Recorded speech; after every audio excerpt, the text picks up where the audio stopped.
ಜೀವಿತದಲ್ಲಿ ಪಾಪವು ಇರುವುದರಿಂದ ಮಾನವನು ದೇವರ ಕಡೆಗೆ ತಿರುಗಿಕೊಳ್ಳಲು ಇಚ್ಛಿಸುವುದಿಲ್ಲ. ಆದದರಿಂದ ಅವನಿಗೆ ದೇವರನ್ನು ನಂಬಲಾಗುವುದಿಲ್ಲ.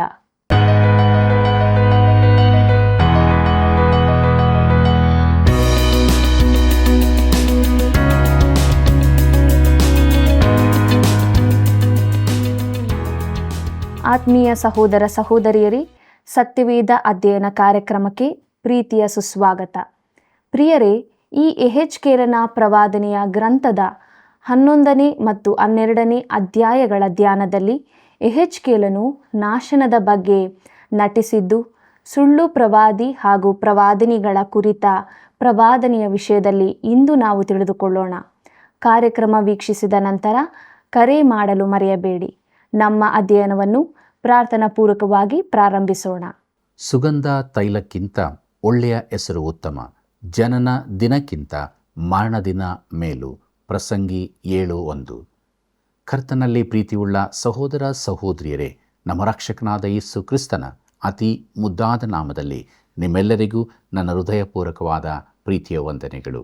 ದೇವರ ಪರಿಶುದ್ಧವುಳ್ಳ ನಾಮಕ್ಕೆ ಅನಂತ ಸ್ತೋತ್ರವಾಗಲಿ. ಆತನ ವಾಕ್ಯ ಧ್ಯಾನದಲ್ಲಿ ನಾವು ಹೊಂದಿಕೊಂಡಂಥ ಆಶೀರ್ವಾದಗಳನ್ನು ನೆನಪು ಮಾಡಿಕೊಳ್ಳುತ್ತಾ ನಮ್ಮ ಅಧ್ಯಯನದಲ್ಲಿ ಮುಂದೆ ಸಾಗುವ ಹಾಗೆ ಯೆಹೆಜ್ಕೇಲನ ಪ್ರವಾದನೆ ಗ್ರಂಥದ 11 ಮತ್ತು 12ನೇ ಅಧ್ಯಾಯಗಳ ಧ್ಯಾನವನ್ನು ಮಾಡೋಣ.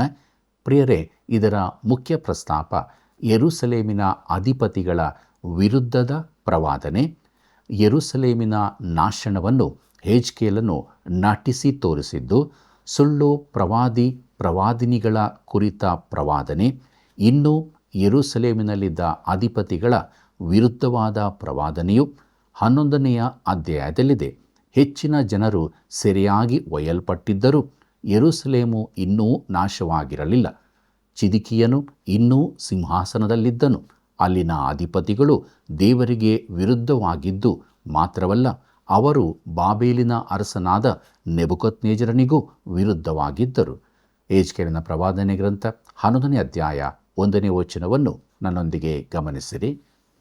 ಆಮೇಲೆ ದೇವರ ಆತ್ಮವು ನನ್ನನ್ನು ಎತ್ತಿ ಪೂರ್ವ ದಿಕ್ಕಿಗೆ ಅಭಿಮುಖವಾಗಿರುವ ಯೆಹೋವನ ಆಲಯದ ಮೂಡಣ ಬಾಗಿಲಿಗೆ ತಂದು ಬಿಟ್ಟಿತು. ಇಗೋ, ಬಾಗಿಲ ಮುಂದೆ 25 ಜನರು ನಿಂತಿದ್ದರು. ನಾನು ಅವರ ಮಧ್ಯದಲ್ಲಿ ಅಜ್ಜೂರನ ಮಗನಾದ ಯಜನ್ಯ, ಬೇನಾಯನ ಮಗನಾದ ಪೆಲೆತ್ಯ ಎಂಬ ಜನದೊಡೆಯರನ್ನು ನೋಡಿದೆನು ಎಂಬುದಾಗಿ. ಪ್ರೀತಿಯುಳ್ಳ ದೇವಜನರೇ, ಜನರ ಒಡೆಯರ ನಿರ್ದಿಷ್ಟ ಹೆಸರುಗಳು ತಿಳಿಸಲ್ಪಟ್ಟಿವೆ. ಮುಂದಕ್ಕೆ ನೋಡಿರಿ. ಯೆಹೆಜ್ಕೇಲನ ಪ್ರವಾದನೆ ಗ್ರಂಥ 11ನೇ ಅಧ್ಯಾಯ 2 ಮತ್ತು 3ನೇ ವಚನಗಳನ್ನು. ಅಲ್ಲಿ ಆತನು ನನಗೆ, ನರಪುತ್ರನೇ, ಪಟ್ಟಣದಲ್ಲಿ ಕುತಂತ್ರಗಳನ್ನು ಕಲ್ಪಿಸಿ ದುರಾಲೋಚನೆಯನ್ನು ಹೇಳಿಕೊಡುವವರು ಈ ಜನರೇ. ಇವರು ಮನೆಗಳನ್ನು ಕಟ್ಟಿಕೊಳ್ಳುವ ಕಾಲವು ಬಂದಿಲ್ಲ. ಈ ಪಟ್ಟಣವು ಹಂಡೆ, ನಾವು ಮಾಂಸ ಎಂದು ಹೇಳುತ್ತಾರೆ ಎಂಬುದಾಗಿ.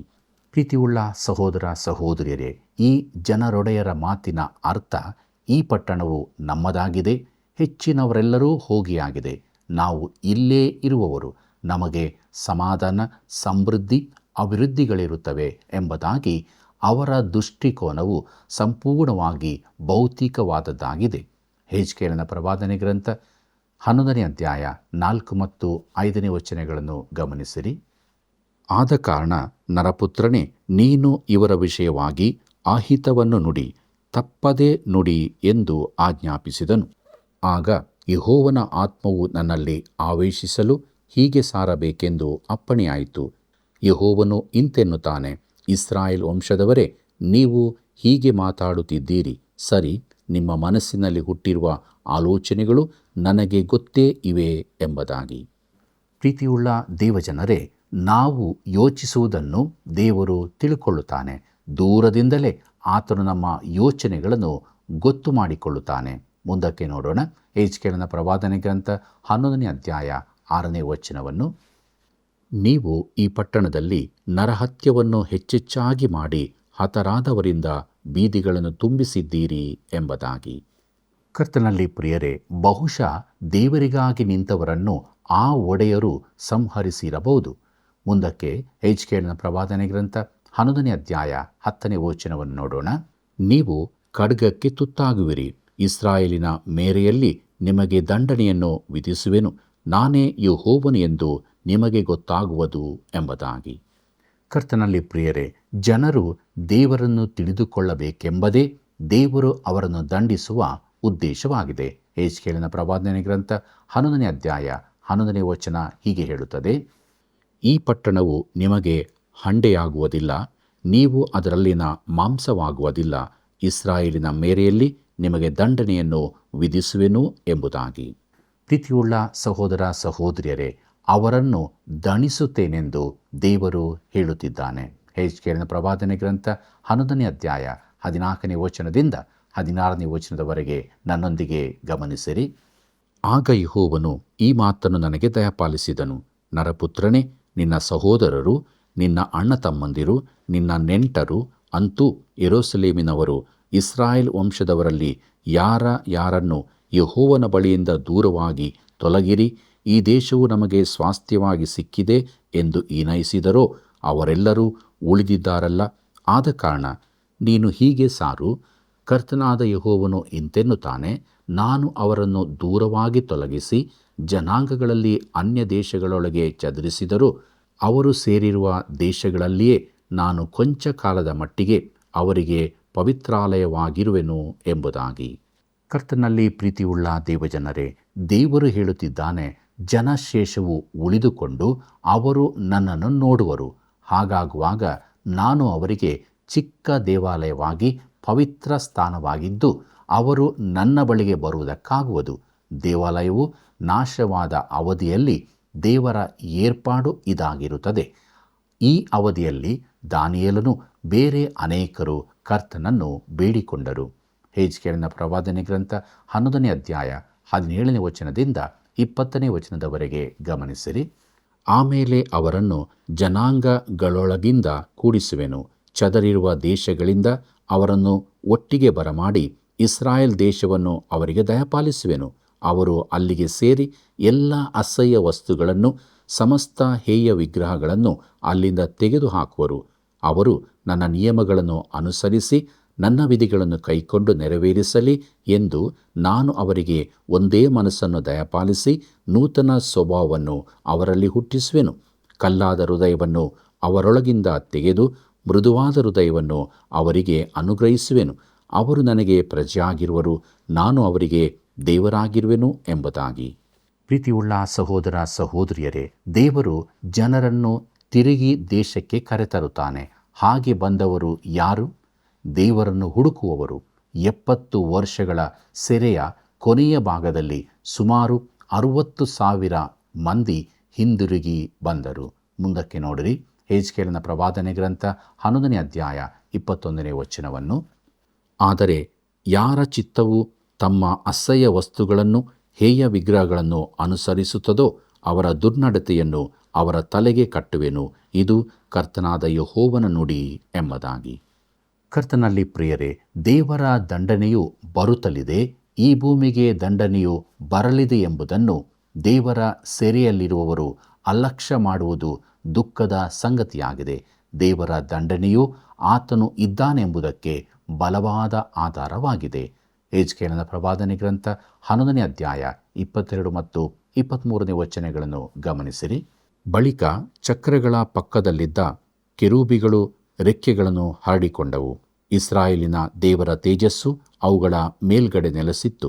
ಆಗ ಯೆಹೋವನ ತೇಜಸ್ಸು ಪಟ್ಟಣದ ಮಧ್ಯದೊಳಗಿಂದ ಏರಿ ಪಟ್ಟಣಕ್ಕೆ ಮೂಡಲಲ್ಲಿರುವ ಗುಡ್ಡದ ಮೇಲೆ ನಿಂತಿತು ಎಂಬುದಾಗಿ. ಪ್ರೀತಿಯುಳ್ಳ ದೇವಜನರೇ, ದೇವರ ತೇಜಸ್ಸು ಯೆರೂಸಲೇಮನ್ನು ಬಿಟ್ಟು ಒಲಿವ ಬೆಟ್ಟಗಳ ಕಡೆಗೆ ಸಾಗಿತು. ಈ ಬೆಟ್ಟಗಳು ಪಟ್ಟಣದ ಪೂರ್ವ ದಿಕ್ಕಿನಲ್ಲಿದ್ದವು. ಯೆಹೆಜ್ಕೇಲನ ಪ್ರವಾದನೆ ಗ್ರಂಥ 11ನೇ ಅಧ್ಯಾಯ 24ನೇ ವಚನವನ್ನು ಗಮನಿಸಿರಿ. ಆಮೇಲೆ ದೇವರಾತ್ಮವು ಪರವಶನಾದ ನನ್ನನ್ನು ಎತ್ತಿ ದಿವ್ಯ ದರ್ಶನದ ಮುಖಾಂತರ ಕಸ್ದೀಯ ದೇಶದಲ್ಲಿ ಸೆರೆಯಾದವರ ಬಳಿಗೆ ಒಯ್ದುಕೊಂಡು ಬಂತು. ನನಗಾದ ದಿವ್ಯ ದರ್ಶನವು ಆಗ ಮಾಯವಾಯಿತು ಎಂಬುದಾಗಿ. ಪ್ರೀತಿಯುಳ್ಳ ದೇವಜನರೇ, ಯೆಹೆಜ್ಕೇಲನು ಬಾಬೇಲಿಗೆ ತಾನು ಮೊದಲಿದ್ದ ಸ್ಥಳಕ್ಕೆ ತರಲ್ಪಟ್ಟನು. ಯೆಹೆಜ್ಕೇಲನ ಪ್ರವಾದನೆ ಗ್ರಂಥ 11ನೇ ಅಧ್ಯಾಯ 25ನೇ ವಚನವನ್ನು ಗಮನಿಸಿರಿ. ಯೆಹೋವನು ತೋರಿಸಿದ ಎಲ್ಲವುಗಳನ್ನು ಕೂಡಲೇ ಸೆರೆಯವರಿಗೆ ತಿಳಿಸಿದೆನು ಎಂಬುದಾಗಿ. ಕರ್ತನಲ್ಲಿ ಪ್ರಿಯರೇ, ಸುಳ್ಳು ಪ್ರವಾದಿಗಳು ಅವರಿಗೆ ಸುಳ್ಳು ಹೇಳಿದ್ದಾರೆಂದು ಅವನು ಜನರಿಗೆ ಹಿಂತಿರುಗಿ ಬಂದಾಗ ಹೇಳಿದನು. ಅವನು ದರ್ಶನವನ್ನು ನೋಡಿದ್ದಾನೆ. ಯೆರೂಸಲೇಮು ನಾಶವಾಗುತ್ತದೆ ಮತ್ತು ಬೇಗದಲ್ಲೇ ಎಲ್ಲರೂ ಸೆರೆಯಾಗಿ ಹೋಗುವರು.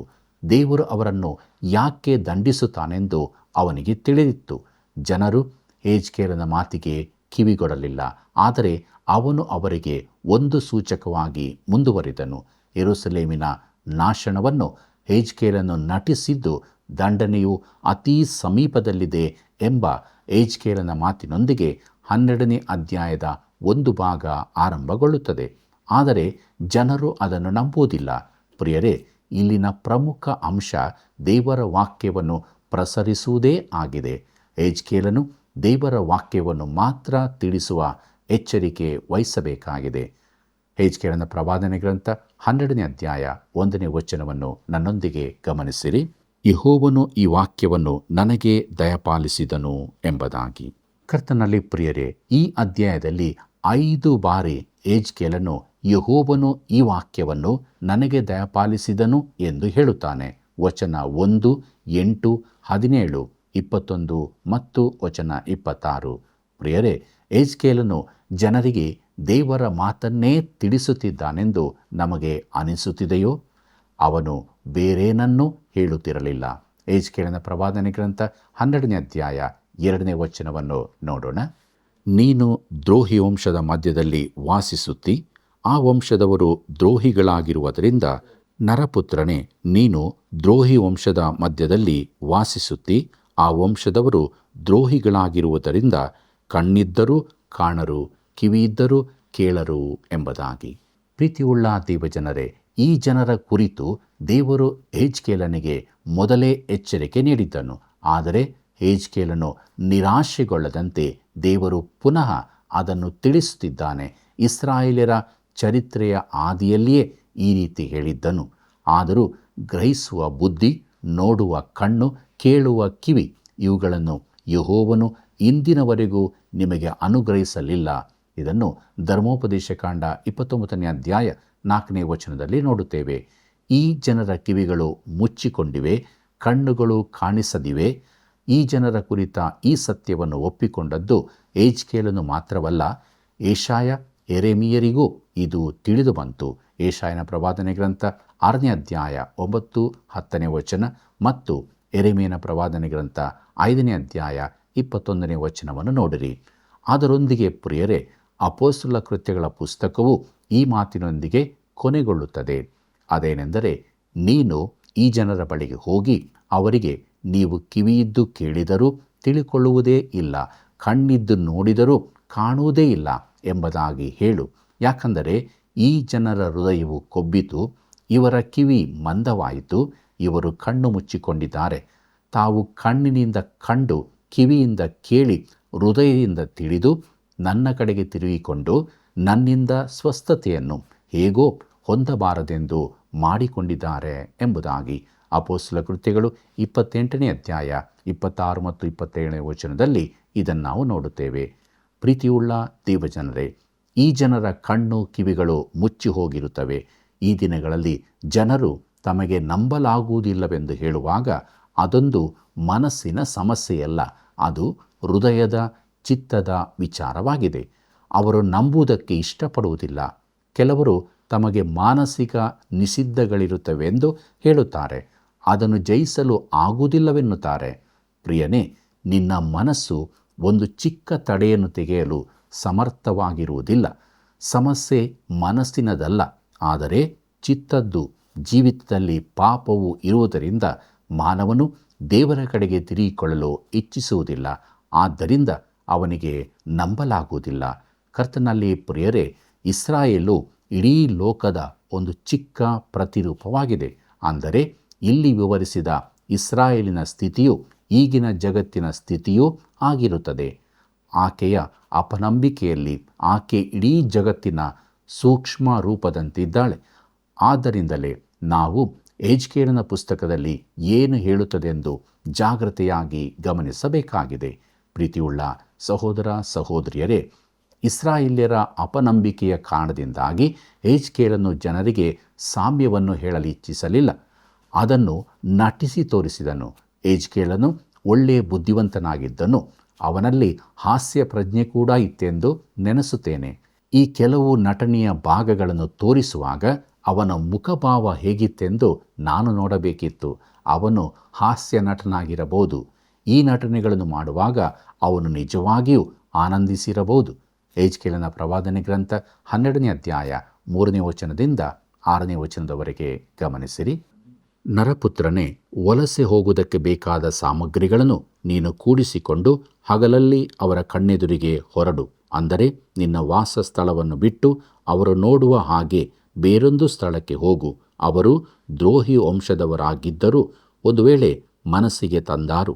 ನೀನು ನಿನ್ನ ಸಾಮಾನನ್ನು ವಲಸೆಯ ಸಾಮಗ್ರಿಯನ್ನೋ ಎಂಬಂತೆ ಹಗಲಲ್ಲಿ ಅವರ ಕಣ್ಣೆದುರಿಗೆ ಮನೆಯೊಳಗಿಂದ ಈಚೆಗೆ ಹಾಕಿ, ವಲಸೆ ಹೋಗುವವರಂತೆ ಸಾಯಂಕಾಲ ಅವರ ಸಮಕ್ಷಮ ಹೊರಟು ಹೋಗು. ಅವರು ನೋಡುತ್ತಿರುವಾಗ ನೀನು ಗೋಡೆಯನ್ನು ತೋಡಿ ಕಂಡಿಯ ಮೂಲಕ ನಿನ್ನ ಸಾಮಾನನ್ನು ಸಾಗಿಸಿಕೊಂಡು ಹೋಗು. ಅವರ ಕಣ್ಣ ಮುಂದೆ ಅದನ್ನು ಹೆಗಲ ಮೇಲೆ ಹಾಕಿ ಕತ್ತಲಲ್ಲಿ ಹೊತ್ತುಕೊಂಡು ಹೋಗು. ನೆಲವನ್ನು ನೋಡದಂತೆ ಮೋರೆಯನ್ನು ಮುಚ್ಚಿಕೋ. ನಾನು ನಿನ್ನನ್ನು ಇಸ್ರಾಯೇಲ್ ವಂಶದವರಿಗೆ ಮುಂಗುರುತನ್ನಾಗಿ ಮಾಡಿದ್ದೇನೆ ಎಂಬುದಾಗಿ. ಪ್ರೀತಿಯುಳ್ಳ ದೇವಜನರೇ, ಇದೊಂದು ಒಳ್ಳೆಯ ಸಂಗತಿಯಾಗಿದೆ. ಯೆಹೆಜ್ಕೇಲನು ಹೀಗೆ ಮಾಡಿದನು. ಅವನು ತನ್ನ ಮನೆಗೆ ಹೋದನು. ಮನೆಯು ರಸ್ತೆಯಲ್ಲೇ ಇತ್ತು. ಅವನು ಪ್ರಯಾಣ ಹೋಗುವವನಂತೆ ತನ್ನ ಸಾಮಾನುಗಳನ್ನು ಜೋಡಿಸತೊಡಗಿದನು. ಗೋಡೆಯನ್ನು ಅಗೆದು ಹೊರಗೆ ಬೀದಿಗೆ ಬಂದನು. ಇದು ಹೇಗೆ ಕಂಡಿತೆಂದು ಯೋಚಿಸಿರಿ. ಒಬ್ಬ ಮನುಷ್ಯನು ಗೋಡೆಯೊಳಗಿಂದ ತನ್ನ ಸಾಮಾನುಗಳೊಂದಿಗೆ ಹೊರಬಂದರೆ ಜನರು ಖಂಡಿತವಾಗಿ ನಿಂತು ನೋಡುವರು. ಕರ್ತನಲ್ಲಿ ಪ್ರಿಯರೇ, ಈ ಯೆಹೆಜ್ಕೇಲನು ತನ್ನ ಸಾಮಾನುಗಳೊಂದಿಗೆ ರಸ್ತೆಯ ಮಧ್ಯದಿಂದ ಹೊರಬಂದರೆ ಅದೊಂದು ಹೊಸ ಸಂಗತಿಯಾಗುತ್ತದೆ. ಮತ್ತು ಜನರು ನಿಂತು, ನೀನು ಎಲ್ಲಿಗೆ ಹೋಗುತ್ತೀ, ಏನು ವಿಶೇಷ ಎಂದು ಕೇಳುತ್ತಾರೆ. ಯೆಹೆಜ್ಕೇಲನ ಪ್ರವಾದನೆ ಗ್ರಂಥ 12ನೇ ಅಧ್ಯಾಯ 8ನೇ ವಚನದಿಂದ 12ನೇ ವಚನದವರೆಗೆ ಗಮನಿಸಿರಿ. ಬೆಳಿಗ್ಗೆ ಯೆಹೋವನು ಈ ಮಾತನ್ನು ನನಗೆ ದಯಪಾಲಿಸಿದನು. ನರಪುತ್ರನೇ, ದ್ರೋಹಿ ವಂಶದವರಾದ ಇಸ್ರಾಯೇಲ್ಯರು ನೀನು ಏನು ಮಾಡುತ್ತೀ ಎಂದು ನಿನ್ನನ್ನು ಕೇಳಿದ್ದಾರಲ್ಲವೇ? ನೀನು ಅವರಿಗೆ ಹೀಗೆ ನುಡಿ, ಕರ್ತನಾದ ಯೆಹೋವನು ಇಂತೆನ್ನುತ್ತಾನೆ, ಈ ಹೊರೆಯು ಯೆರೂಸಲೇಮಿನಲ್ಲಿರುವ ಪ್ರಭುವಿಗೂ ಅಲ್ಲಿನ ಇಸ್ರಾಯೇಲ್ ವಂಶದವರೆಲ್ಲರಿಗೂ ಸಂಬಂಧಪಟ್ಟಿದೆ. ಇದನ್ನೂ ನುಡಿ, ನಾನು ನಿಮಗೆ ಮುಂಗುರುತಾಗಿದ್ದೇನೆ. ನಾನು ಮಾಡಿದಂತೆಯೇ ಅವರಿಗಾಗುವುದು. ಅವರು ವಲಸೆಯಾಗಿ ಸೆರೆ ಹೋಗುವರು. ಅವರಲ್ಲಿನ ಪ್ರಭುವು ನೆಲದ ಮೇಲೆ ಹೊರೆಯನ್ನು ಹೊತ್ತುಕೊಂಡು ಕತ್ತಲಲ್ಲಿ ಹೊರಟು ಹೋಗುವನು. ಅವರು ಗೋಡೆಯನ್ನು ತೋಡಿ ಕಂಡಿಯ ಮೂಲಕ ತಮ್ಮ ಸಾಮಾನನ್ನು ಆಚೆಗೆ ಸಾಗಿಸುವರು. ಅವನು ಮೋರೆಯನ್ನು ಮುಚ್ಚಿಕೊಳ್ಳುವನು ಎಂಬುದಾಗಿ. ಕರ್ತನಲ್ಲಿ ಪ್ರಿಯರೇ, ಯೆರೂಸಲೇಮಿನಲ್ಲಿ ಚಿದ್ಕೀಯನು ಆಳುತ್ತಿದ್ದನು ಮತ್ತು ಸುಳ್ಳು ಪ್ರವಾದಿಗಳು ಜನರಿಗೆ, ನೋಡಿರಿ, ನೆಬೂಕದ್ನೆಚ್ಚರನು ಯೆರೂಸಲೇಮಿಗೆ 2 ಬಾರಿ ಮುತ್ತಿಗೆ ಹಾಕಿದ್ದಾನೆ. ಆದರೆ ಅವನು ಪಟ್ಟಣವನ್ನು ನಾಶ ಮಾಡಲಿಲ್ಲ, ದೇವಾಲಯವನ್ನು ಸುಡಲಿಲ್ಲ, ಅರಸನನ್ನೂ ಶಿಕ್ಷಿಸಲಿಲ್ಲ.